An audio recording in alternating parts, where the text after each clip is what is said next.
And a good Monday afternoon to you. Welcome on in to the Ameren, Illinois Lunch Show here on claibsonline.com. As always, powered by Ameren, Illinois, along with Gray Bar and driven by Munganess St. Louis Acura. I'm Joe Roderick, joined alongside by Mike Claiborne in sunny Tampa as the Cardinals get set for a three-game series against the Rays starting tomorrow night down at Tropicana Field. I assume it's sunny down there. I don't know. Yeah, it is. It okay. is.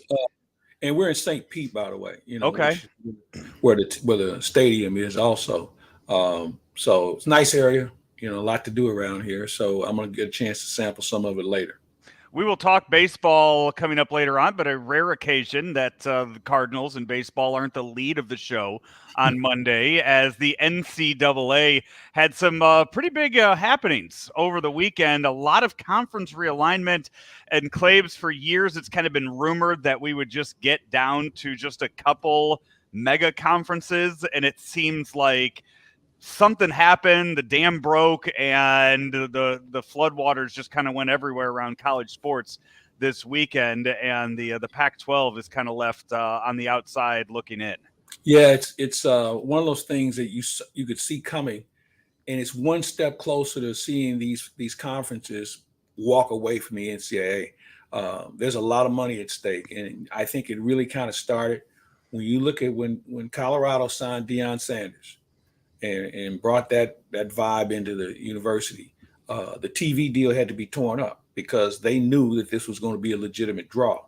One thing leads to another, and all of a sudden the conferences start saying, well, wait a minute, maybe we ought to start looking at new TV deals along the way. So some TV deals were constructed. The Big Ten got involved. And then you have, the Big 12 trying to save themselves. Because remember, it wasn't too long ago we thought the Big 12 was going to have to board up and go away.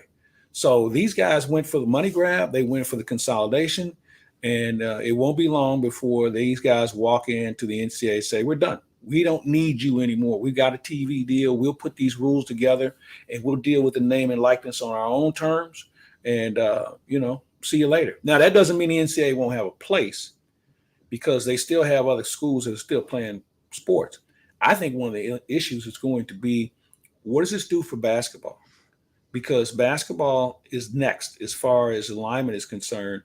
And when they get those two sides put together, because those are the two biggest revenue generating activities that college sports has to offer, once they get that figured out, then it'll definitely be a death nail in the NCAA's coffin, and rightfully so, because if it wasn't for the NCAA's greed and callous way they approach things, we would not have all these issues going on.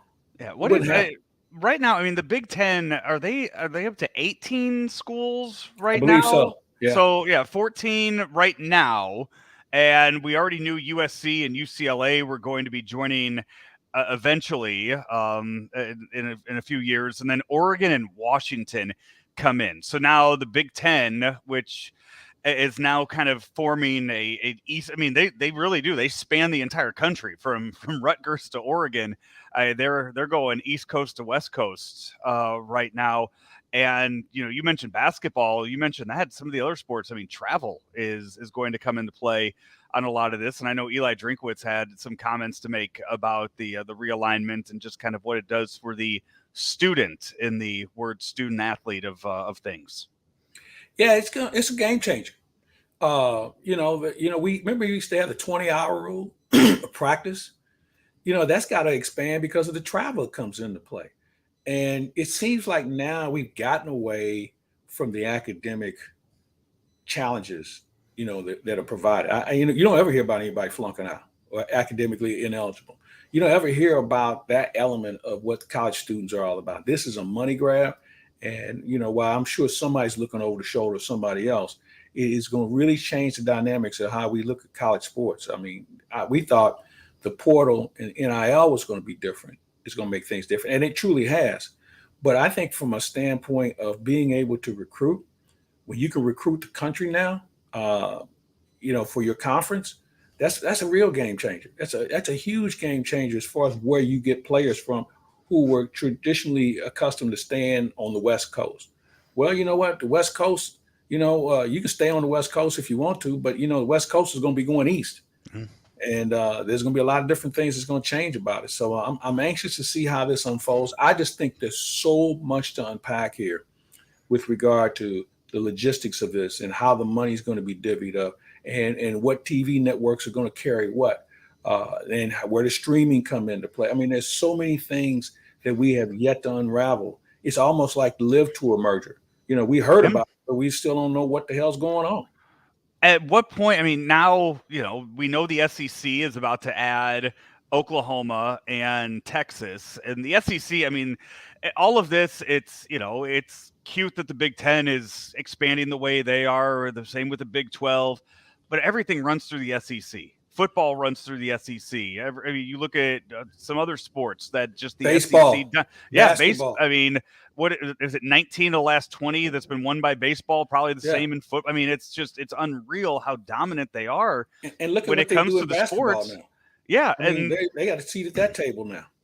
and they're you're adding two other mega schools in Oklahoma and Texas, so it's only going to get better for that. Do they look at adding on anybody else when they see all these other Yeah, I think teams? they I mean, will.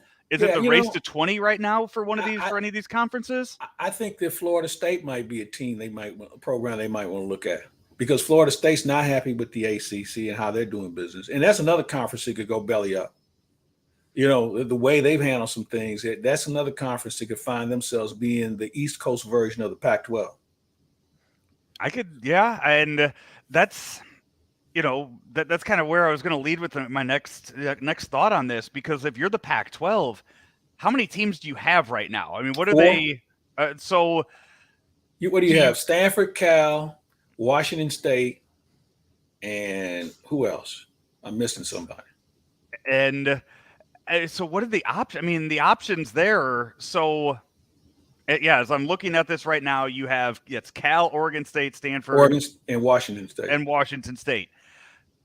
What do you do there? I mean, what are I the have no legitimate idea. options? I mean, do you go and bring in Gonzaga or Utah State or some of these other schools around the West Coast, or you just say, you know what, we're out of the business. Everybody go find jobs at these other conferences. Well, it's a good question. Gonzaga has basketball; they don't Right. have football, so you kind of piecemeal the conference together. Um, it's amazing that the biggest market TV wise in LA, when UCLA and USC leave, it just creates an incredible void. But the thing is, those other schools, nobody really cares about what they do from a football standpoint. They've never been relevant. Mm-hmm. So, I mean, they're great academic schools. Stanford leads the way. Cal's had a couple of good years along the way, but who cares about Oregon State or Washington State? They've never had a real seat at that table. So it's a situation that they're going to have to get really creative or re-image themselves as far as what kind of conference they want to be. They don't want to go down to Division II or anything like that, because it's a lot of TV money at stake. But they're going to have to figure out something quick, real quick. And if you are in this, if your team look at the Big Ten, if you're a team like Northwestern, when was the last time they were relevant in any of these big sports? Well, they got to a couple of bowl games. Right. They got in the tournament a couple of times. Did they get in it? Have they? I don't think Yeah. Northwestern's ever been Yeah, they've been in the tournament. the NCAA, the basketball Yes. tournament. Yes. They were in Okay. recently. All right, but they're not. I mean, But to your point, you're right. I mean, they really, there was a time when you'd have the Northwesterns and the Vanderbilts and the Cals, you would have them for academic prowess. Okay. They were just there to keep the conference GPA up. Well, nobody talks about that anymore as far as what our conference offers academically. mm-hmm. This is about who got the best players. And so, do they form an alliance? And does Cal, Stanford, Northwestern, I'm missing a school somewhere. Vanderbilt. No, Vanderbilt's not going anywhere. They like that TV money. Right. Uh, If you're going to start throwing all those private schools in there like that, I mean, that's SLU should jump in there for something. I mean, we've talked plenty of times about how SLU needs a change of scenery. If SLU doesn't get into the Big East, they have no reason to think that they can be relevant. Because when these conferences succeed from the NCAA, if you don't have a chair when the music stops, you might as well apply to Go in and join the Colonial Conference or somewhere else because you're irrelevant now. Yeah. By the way, so at Northwestern, so their first ever tournament conference tournament appearance was 2017. So they Mm-hmm. were out of it until 2017. They did make it last year in 2023. So for all the years that Northwestern athletics has been around, Northwestern basketball has been around, 2 appearances in the NCAA tournament, and they've happened here in the last 6 years. That's not Yeah. good. That's not good. Well, I'll tell you something. You mentioned St. Louis U. St. Louis U isn't far off of that. I mean, they've been in sporadically, but they've never been able to have some legitimate traction. No. And I look at them as being a competent program, but they have to be better. They have to be Yeah. better. They can't sell the fact that this is a good TV market. That it's got to be more than that. And it's gonna be something to pay attention to. We are just a few weeks away from the start of the college football season. Which, by the way, speaking of college football, happy birthday today to Howard Richards. Big Tiny. Yeah, I don't know what number it is. I'm not going to guess, but I I saw got a good idea. but I saw earlier today that it's his birthday today, and we are just a few weeks away from college football and that season starting up. Any expectations out of you so far from any conversations you've had with Howard on what to expect out of Mizzou football this year? Well, I talked to him and I talked to Eli Drakewitz recently, and they both feel like defensively they're going to really, really be good. Offensive line is starting to come together a little bit. They're still trying to figure out what the running game is going to look like. They're going to move Luther into the slot, and so I think they're going to be better. But how much better do you have to be in order to be survivable in the SEC? Now you got a really soft schedule. Okay, your non-conference schedule, with the exception of South Dakota. South Dakota's been able to put together some very impressive games over the course of time. But the other teams you're facing, you should steamroll them. You have to make a statement against those programs now. You cannot be going into halftime leading by 6 or leading by a field goal. You need to send the message loud and clear early. But I'm looking for improvement, because if there's not improvement, then the program's in trouble. And here's why: because Luther Burden will leave. Okay, he'll go in the portal, and that'll be the last time we ever see him. He's got a really interesting class coming in next year. And I know they're still waiting on a commitment from a couple of other people.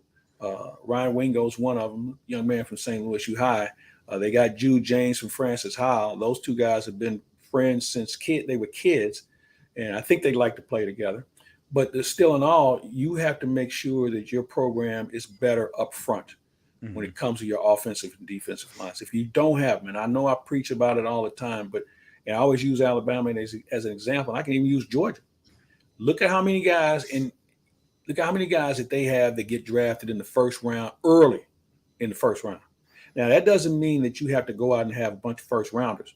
But if the other guy down the street has a few, you might want to think about improving your situation, because that's the only way you're going to contend against schools like that.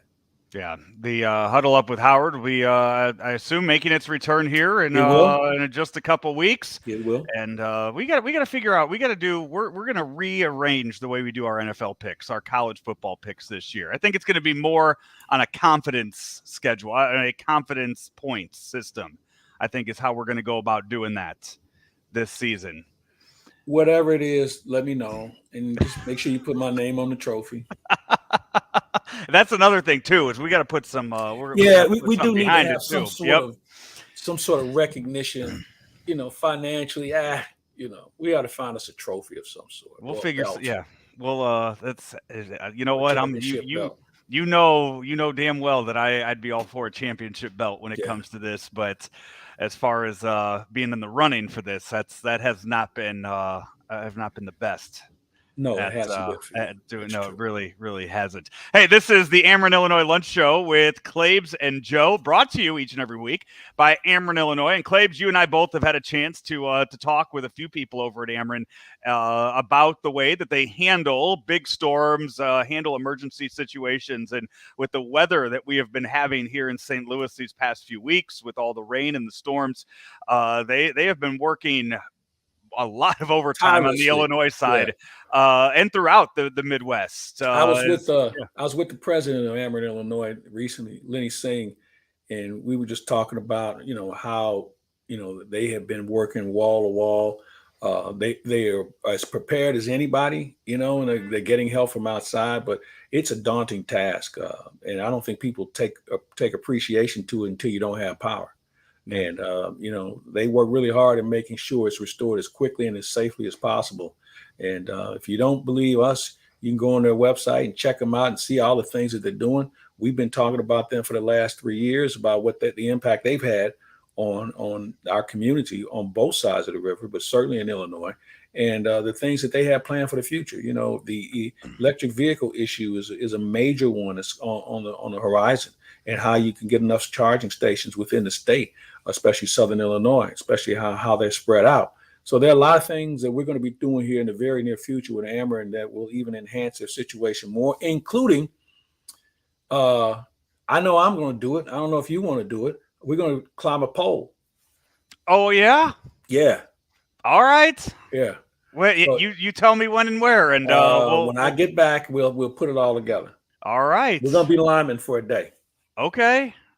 That hey, I'm for it. Whatever we need to do, whatever kind of adventure we need to go on with the folks in Ameren, I'm down with doing that. So All right. yeah, you just let me know and I'll be there. Hey, let's talk some Cardinal baseball. We'll do that when we come back here in 30 seconds. It's the Ameren Illinois Lunch Show with Claibs and Joe here on ClaibsOnline.com.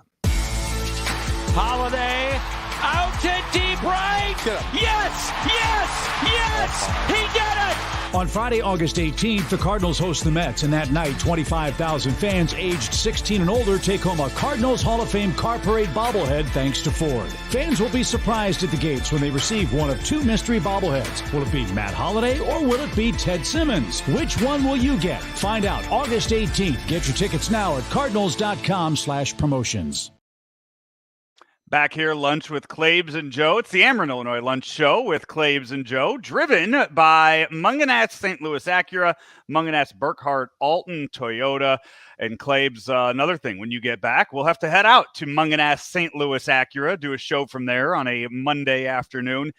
Over 300 cars available out there at Munganast, both new and pre-owned.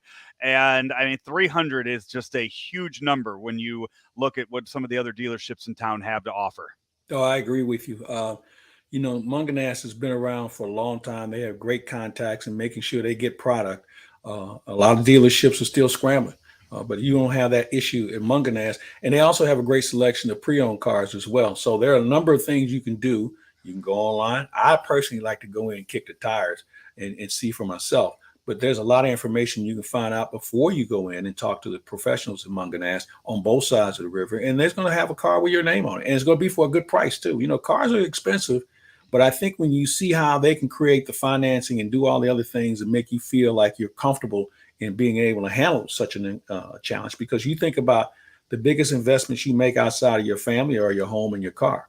And this is an opportunity for you to go out and check them out and see what they have available. And as you just mentioned, Joe, over 300 cars. There's got to be one that's going to have your name on it. Yeah, all makes and models too. So just because you see that word Acura, you see the Toyota name on it. Yeah, they have the new ones in both of those models in off Manchester and in Alton, but they have all different kinds of makes and models out there. Find it online at stlouisacura.com or altontoyota.com. Claibs, as we mentioned, you're down in St. Pete. The Tampa Bay Rays and the Cardinals meet for 3 games starting tomorrow night. And it's I'm going to guess that of all the times that you have visited Tampa, that you visited Tropicana, I don't think you've ever been there in a playoff atmosphere this late in the season, in what should be a pretty fun environment this week. Oh, yeah, you're right. When we've been here, they've had decent crowds, but nothing to the level of where they're at now. So it's going to be interesting. And, the way the schedule sets up, it looks like Matthew Liberatore is going to pitch down here. Okay. And, that matchup with he and Rosarina, that's one of the trades that everybody's still scratching their head over. So there's a lot of things at stake on this road trip. They got to play better. I mean, yesterday was a good game. They just couldn't push a run across the plate. They pitched well the other night. On Saturday night, Steven Max looked good. So there are certain things you try and take away from. I know there was an issue last night. Somebody said that, Mason Wynn was taken out of the game, and as if he was coming to St. Louis. I talked to him last night. He just had his hip was barking just a little bit, and they just shut him down as a precaution. And because especially with the day off today, he gets 2 days basically to rest up, a day and a half to rest up. So this is the time of the year when people in our business really start to rub me the wrong way because, they just take everything like it's breaking news. Hey, bro, make a phone call. The Cardinals have been Mo and the Cardinals have been very clear about the timeline on Mason Wynn. I mean, the earliest would be the 19th. I was going to say I thought it was the 19th or the 20th is when he could be called up. So, I mean, they're not playing for anything right now. It would be absolutely foolish to call him up 10 days early and ruin whatever kind of plan that you have in place right now. I mean, that's just, it seems like it'd be bad business to do something like that. So yeah, wait for the 19th, wait for the 20th, whenever that is. And then you could start watching Mason Wynn give hugs in the dugout down in Memphis. Hold off on the breaking news stuff. Okay. Right. Anyway. So yesterday, Zach Thompson pitched really well in his outing. Steven Matz, I believe, has the second lowest ERA since in the last month, second to Shohei Ohtani right now in all of baseball.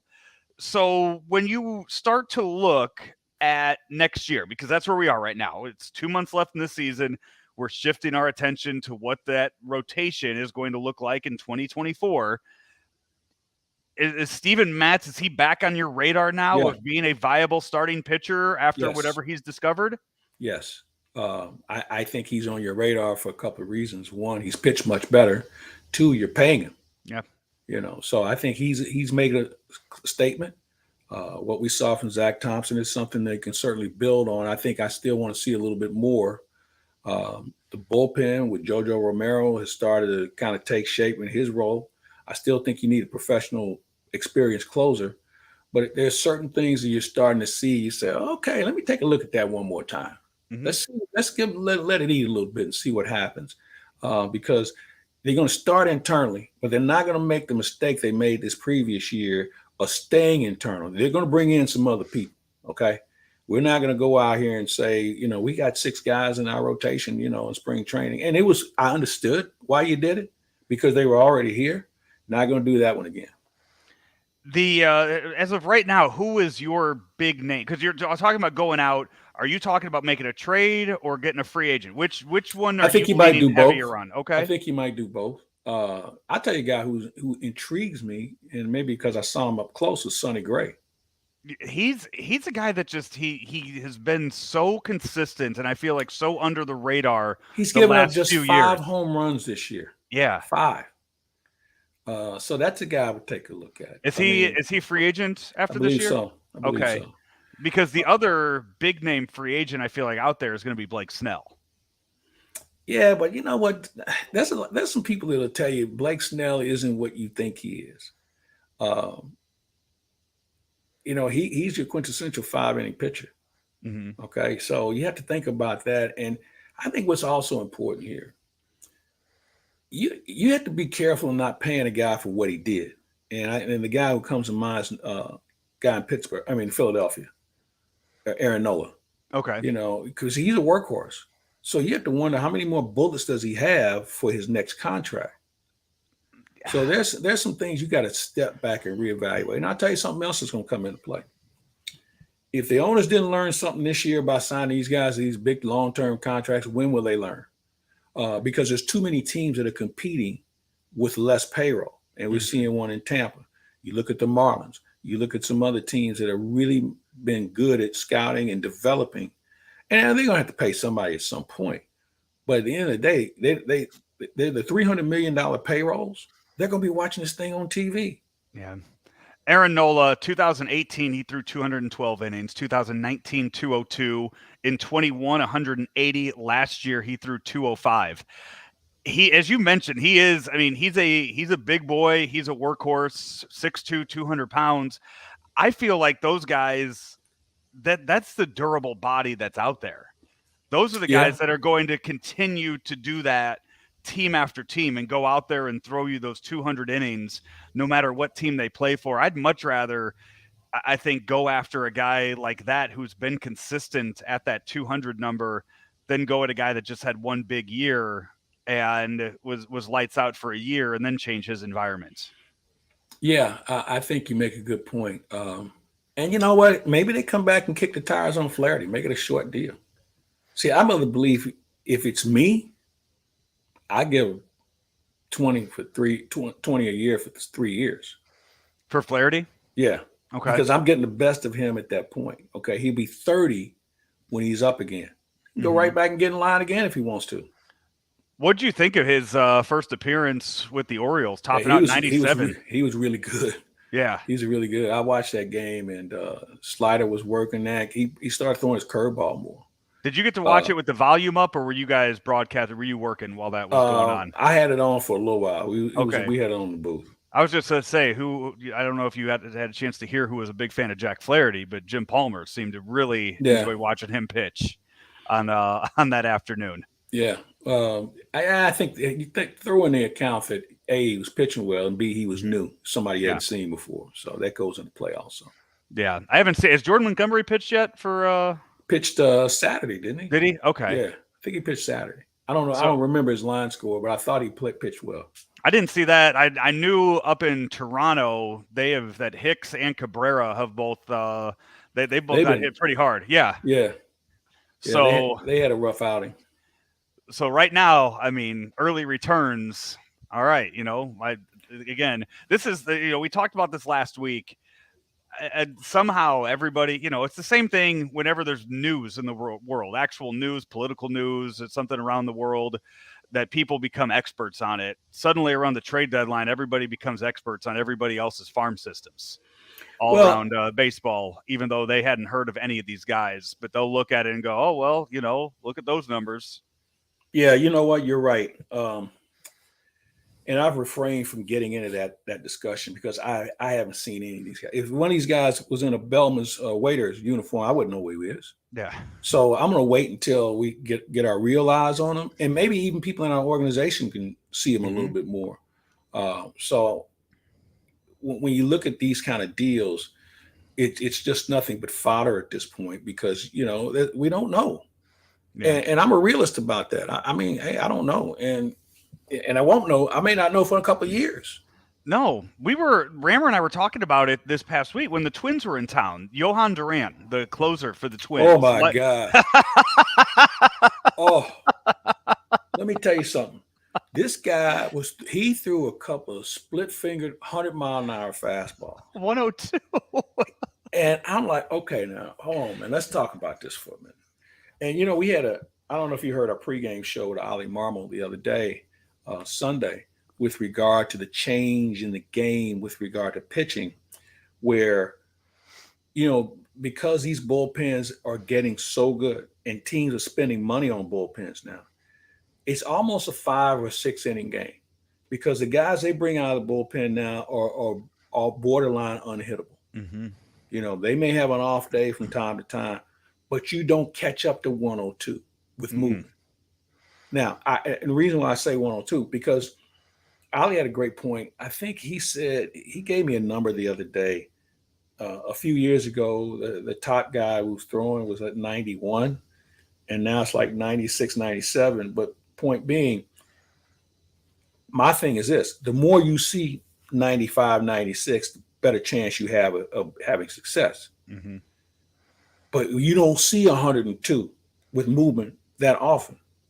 You don't see guys throwing, 95-mile-an-hour changeups. I mean, it just doesn't happen. So that's why these bullpens, when they come in, man, it's over. If you can foul a few off, and you might luck up and square one up. You might be guessing. But Tyler O'Neill put one in the bullpen, yeah. Yeah, but at the end of the day, that's not the best approach. No. So I don't know. My point being on him, though, he was just kind of thrown in an Eduardo Escobar deal with the Diamondbacks 5 years ago. Nobody knew who he was. Yeah. He was just thrown in there. And now 5 years later, as you said, throwing 102 unhittable with that splitter. I'm sure the Twins, when they made that deal 5 years ago, didn't look at that and say, yeah, hey, yeah, we know what we're going to have by 22. You know, we know what's going to be in our bullpen. Absolutely no idea. Well, it's just one of those that hits. We'll see. It's going to be interesting. Tampa this week, as you mentioned, so you get a chance to see Randy Arozarena up close. I imagine that even though the Cardinals are not having a great year, they will still be represented in the stands quite well due to the following they have in the state of Florida. Well, you got to remember, the Cardinals used to train here. Right. So there's still some remnants of that. We've had good crowds here when we've come before. Yeah. So I'm anxious to see what happens when they come out. I got friends and family here as well. So it'll be an interesting week of baseball. And then what? No game on Sunday, right? Can you believe that? I saw that on the calendar. I was like, this has to be a tie, because I have one of the magnetic calendars on my fridge, and I saw that. And I'm like, this has to be wrong. This has to be something that they missed. And went and looked, and sure enough, how does that happen? Yeah, I don't get it. I think what they're going to have to do when expansion rolls around, two things. We have to be more creative with the schedule, find more open dates, and also maybe it's time for realignment. You know, I mean, from a regional standpoint, you know, Chip Carey and I have had this discussion a few times about realignment, and maybe we'll get him on and just we'll pick his brain about what he sees, because he's a thinker when it comes to redefining the game. So I think at that point, though, you know, everybody's kind of looking at, hey, it's Sunday. It's Sunday before school starts. Don't you want to maximize those days? Mm-hmm. I mean, I don't get it. One of your prime days before school starts, you're not playing. That was, I mean, what was it earlier this year? It was Memorial Day. Not every team played on Memorial Day. I'm not sure if every team played on the 4th of July. Well, how about this? You know, the Cardinals were initially scheduled to be off. Yeah. And they called Kansas City and said, hey, look, you know, we can make some money this day. And so Kansas City, yeah, okay, we'll reschedule it. So I don't know, man. I'm not in the room when they do that. It's probably good that I'm not. They need to go back. They have computer-generated schedules, right? Is that how they're doing it now? I'm not sure. They used to have a person that did it. That's what I'm saying. You need to actually get people to look at it and go, hey, this is wrong. This doesn't look right. Right. We can't have this happen. Let's you know, figure out where to change it. Teams can request certain dates, you know. So it's kind of a hokey thing. And, you know, I'll tell you, I know somebody who really is in tune with how the schedule works. Maybe we'll get him on tap and talk about it. We will, we'll see how the Cardinals do this week. Day off today, 3 against Tampa, then 2 Friday and Saturday only against Kansas City this weekend. Rammer and I will have Daily Cards live each and every day of the week. So be on the lookout for those episodes here on Claibs Online. Another thing here on Claibs Online each and every week, it's Good Nightingale with USA Today's Bob Nightingale. And Claibs, that's brought to you each and every week by our friends out at Fast Eddie's in Alton, Illinois. Fast Eddie's Bon Air in Alton, Illinois. Fun place to go, whether it's having a meal, hanging out, good live entertainment, dispensary right next door. A lot of good things going on at Fast Eddie's. You can make a weekend of it. I know a lot of people who will play golf over in Illinois, Spencer T. Olin, and meet their significance later and sit back and take in a game of some sort, whether it's the NFL or the NBA or college football, and certainly the Cardinals. Great place to hang out. Great service, great food, cold beer. Only thing is you got to be 21 or over. He is Mike Claiborne. I'm Joe Roderick. We take another break. When we come back, we'll wrap things up here on this edition of the Ameren, Illinois Lunch Show, powered by Gray Bar, driven by Munganess St. Louis Acura here on ClaibsOnline.com. Let me get this straight. Gray Bar is a distributor? Yep. For more than 150 years, we supported electrical and datacom projects all over the country. So you can get me products wherever and whenever I need them? Yep. Thanks to our expansive national logistics network. For any industry? Yep. From construction sites and industrial plants to schools, hospitals, and just about everything in between. So you could say Gray Bar is much more than a distributor? Yep, you could say that. They really do it all. Yep. When you need a hand powering, connecting, or maintaining your operations, join the thousands of professionals who rely on Gray Bar to help keep them up and running. Yep, Gray Bar does that. Back here, lunch with Claves and Joe. A few more minutes left on the Ameren, Illinois Lunch Show, powered by Gray Bar, driven by Munganess St. Louis Acura, Munganess Burkhardt Alton Toyota, and also one of our new sponsors, Claves, the Painting and Decorating Foundation, where your future could, or for our listeners, their future could be out there at the Painting and Decorating Foundation Council. Well, you're right. And if you're a parent and you got that youngster that's in high school and they're not sure what's next, I mean, maybe there's college, maybe it's the military, you ought to think about the Painting and Decorating Council. I mean, they've got incredible resources on how to train people to do a number of different things, a skill that you can take anywhere. And if you go out and take a tour of their location, it's out in Chesterfield. But more importantly, just go online and check them out. I mean, there's something for everybody, because as we learn, some of these other options aren't for everyone. And I'm not saying that college is not for everyone, but realistically, it's not. But I think if you take a look at what the Painting and Decorating Council has to offer, and just maybe show it to your kid and get them interested in it. You have kids that like working with their hands and doing things and being creative, well, they're going to teach you the right way. And once you walk out of there, you'll be certified to do more things than you were before you walked in. So I would suggest you check them out, get a good idea of what's going on, and maybe there's going to be some sort of skill there that's going to work for you in your future. Claves, this past weekend down in Australia and New Zealand, the Women's World Cup. It was the knockout round, and for the second straight World Cup, the U.S. women will not win. In fact, they only won one game while they were down there, losing in a shootout, penalty kicks in the first round. So for a team that was once known as a program once known for their absolute dominance, seems like the rest of the world is kind of caught up to them at this point, and all the fame and everything around that. I mean, that all comes when they are as dominant as they are, and it loses a lot when you can't even win one game in the knockout stages. Yeah, you know what? They had problems from the beginning, and you're right. The world has caught up to them, and you know where they caught up to them at physically. The Swedes, those women were huge compared to some of the American players. You throw in the fact that there's a lot of huffing and puffing between World Cups about making sure there's more money available. I mean, this thing was put on a platter for the women's team, and they just didn't live up to the expectations. So that will probably mean the coach will be fired. Coaches who lose early in the World Cup, they don't last long. He was questioned from day one, and there was a lot of infighting apparently. So hopefully a lesson learned that they were embarrassed, plain and simple. They got embarrassed by the rest of the world. The only time they were any good, they took on Vietnam, and it could have been 6-0. It ended up being 3-0. But they have some work to do about who they are. What are they going to be like next? And they got 4 years of work on it. So we'll see how it unfolds. From football to football, Claves, NFL camps. We saw the Hall of Fame game last week. All of the other preseason games are kicking off this weekend. Just in talk, I've started, starting to pay attention a little more to NFL stuff, starting to do a little more research on it this year. It really does feel like this is going to be a different year in the NFL based on how teams are starting to address or look at the running back situation and how that's going to affect play on the field around the rest of the league.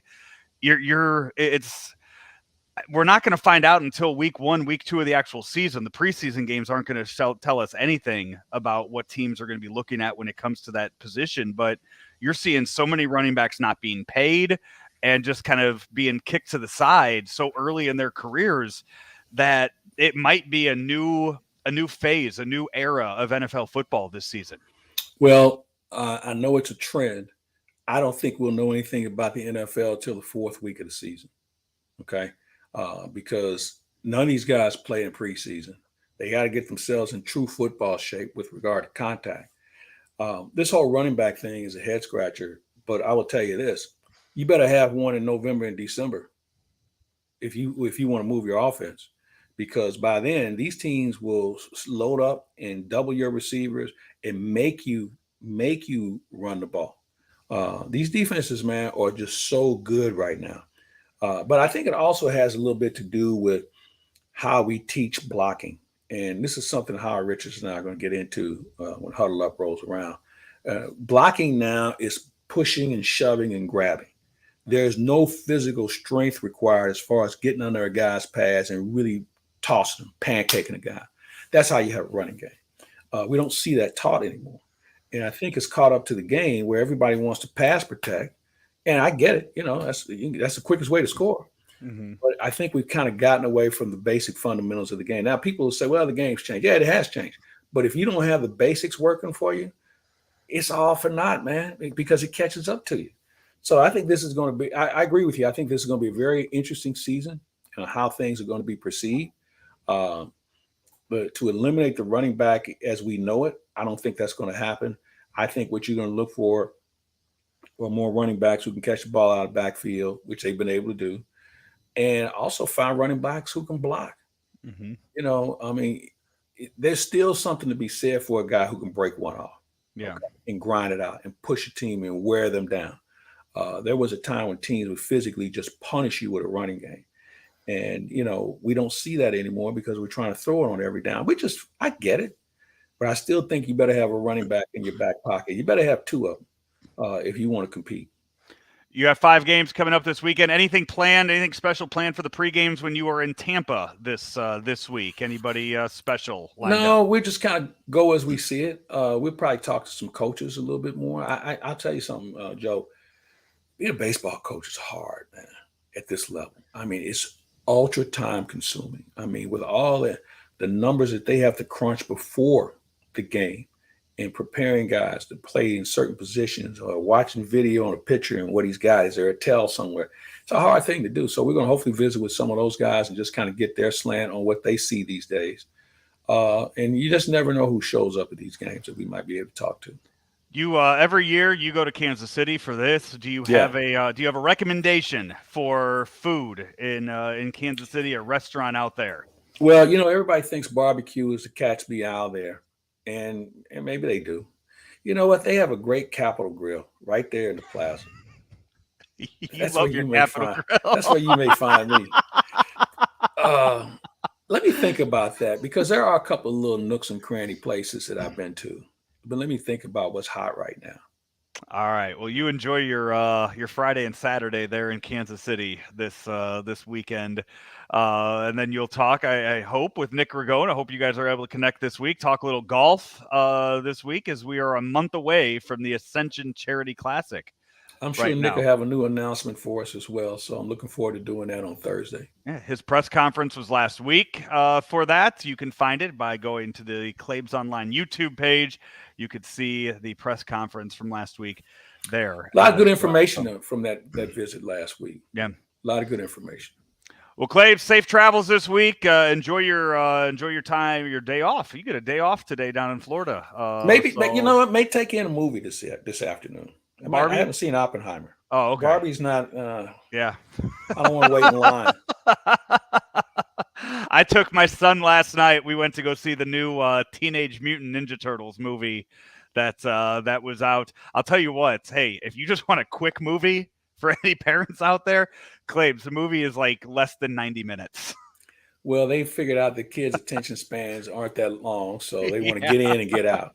It was, from all of the Marvel movies that I have been taking him to the last few years and having to sit there for 3 hours with that, this movie ended and he kind of turned and looked at me. He's like, "It's over?" And I was like, "Yeah, it's over." Get the hell out of here. Hey, let me run this by you. I'm reading this article about Taylor Swift and how, they made $1 billion on tour. Yeah. 1989 and Red, her 2 best albums. Yeah. So here's the kicker. If you're a city that's not on that list, and I know Philadelphia said that their hotels were pre-pandemic as far as bookings were concerned when she was there. If you're a city like St. Louis, would you pay $1 million to bring her to St. Louis? Yes, absolutely. Okay. You get, if she's doing 2 nights, yes, 100%. All the restaurants. And here's the thing. You have the money from the Rams thing. Mm-hmm. You take a couple million of that and say, hey, here's a couple million extra for you to come perform. I think you got to roll the dice on that. So, Claibs, let me just put this out here. This is when it comes to bringing money in, when it comes to this kind of stuff, this is where. So, this past weekend, and by the way, there's another thing we didn't get to yet either that we will, and I'll tie it all in. But this last weekend, SummerSlam was up in Detroit. WWE SummerSlam, they're one of their top 3 premium live events. Also, this past week, the LA Sports and Entertainment Commission, they posted that WrestleMania 39 back in April brought in $215 million to the Los Angeles area for that.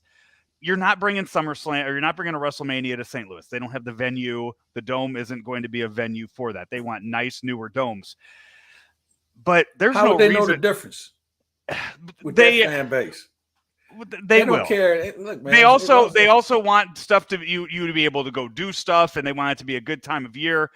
April in St. Louis, not going to happen. But July, early August in St. Louis, St. Louis could bring a SummerSlam in here. $100 million plus in revenue could be coming into the city. Let me ask you a question. What about what capacity are they looking at? They are looking for over 50,000. I mean, Put it they in Busch could. Stadium. Claibs, I've been pushing for that. You put me in front of the right people, and I will put a whole slideshow together and bring SummerSlam to Busch Stadium. You connect me with the right people, and I'll get it done. I'll do that. Yeah, but I'm just saying, no. So you bring all this in, and yes, like something like a Taylor Swift, $1 million for that. That's nothing. That's not. You're going to make $10 million, $20 million off of that. So you got to be doing it. Somebody. Yes. Okay. So I'm issuing a challenge to our city officials and county. If you all aren't on the phone talking about how much money you want to put into this to bring this event to your city, your community, you all ought to all be out of office. It's no excuse. I get that the Dome is not one of the premier stadiums. I get less. that, but if that's the way they're looking at it, but yeah, you have that. This is by far one of the biggest musical tours that the world has ever seen. You have to be in line for it, or you cannot be on the outside looking in for something like this. It's unreal. By the way, speaking of SummerSlam and wrestling this week, the biggest fight of the weekend happened in Cleveland. We did not talk about this when we talked about baseball earlier. Jose Ramirez, Tim Anderson. Every time, this is one of those videos where every time you watch it, you see something else happen, because right away at first you just saw Tim Anderson get hit in the jaw and go down real fast. The best part of it is the umpire in this. Malachi Moore. He was like, I don't want anything to do with this. He tried to get in the way, and he was like, nope, no, I'm not going to do that. That's called a business decision. Yeah, exactly. But, I mean, Tim Anderson got knocked the F out to where he couldn't walk off the field without help. There's a spot right on your chin that if you get hit there, it's over. I don't care, how strong you are. And he got caught. Yeah. And you know what? Here's the thing. Tim Anderson is a tough hombre. Yeah, I know. But he's still talking. He's still tweeting. He's still making comments. That's all right. You know what? I guarantee you this. Somebody's going to chirp at him, and it's going to be game on again. And I guarantee you he'll avenge his knockdown. All right. Well, he's got to avenge Jose Ramirez first. I mean, yeah. What kind of suspension do you think will be handed down for that? They'll both probably get 5 to 10. Yeah. Ramirez was back in the lineup yesterday. Yeah. Well, I'm sure that somebody's, maybe he's appealing it. Yeah, designated hitter. Second day in a row he had that position. So I don't know if the Guardians and the White Sox play each other again this year, but hopefully they do, and both guys are back on the field, and we get a little more fireworks out of that. And also too, a Forrest Gump situation. Elvis Andrus, for 2 of the best knockouts in baseball history, Elvis Andrus had a front row seat. Yeah. When Rougned Odor knocked out Joey Bats in Toronto, and then for this one yesterday, he was the second baseman in both of those, just standing right there watching it happen. So that's an interesting little side note to Elvis Andrus' career, along with I think he's number 2 or 3 right now as current baseball players when it comes to all-time hits. Who? Elvis Andrus is up there right now. If you look at the current MLB hit leaders, yeah. Did you not know that? Were you not, because they were just in town? We were just talking the active current hit leaders right now. Elvis Andrus, I'm sorry, he's number 5 on the list right now. Who's in front of? Miguel Cabrera over 3,000. Yeah. Joey Votto. Yeah. Then Nelson Cruz is at 2053. Freddie Freeman's at 2052, and Elvis Andrus is at 2051. Probably that makes sense. Yeah. Yeah. Yeah, he's been a good player. 15 years in the big. I'm gonna guess that Freddie Freeman ends the year with more hits than Elvis Andrus. I agree. Yeah, I don't think he's really good player. Jumping up right now. All right, Claibs, we will get out of here. Enjoy Oppenheimer if you go see that, and enjoy Capitol Grill, whatever when you find down there in the Tampa St. Pete area. No, Roost Chris tonight. Oh, okay. Roost Chris tonight. All right. Well, you enjoy that, and we will listen to you on the broadcast on KMOX, and we will look for you all week long on ClaibsOnline.com. He is Mike Claiborne. I'm Joe Roderick. Talk to you later right here on the Ameren Illinois Lunch Show here on ClaibsOnline.com. The Legends of Golf return to St. Louis in 2023. You won't want to miss one of the strongest fields in golf. Ernie Els, Steve Stricker, Bernard Langer, John Daly, and many more when they compete for the 2023 Ascension Charity Classic title, September 5th through the 10th at historic Norwood Hills Country Club. All proceeds benefit area charities. Together, we were able to donate over $1 million to those most in need last year. Visit AscensionCharityClassic.com.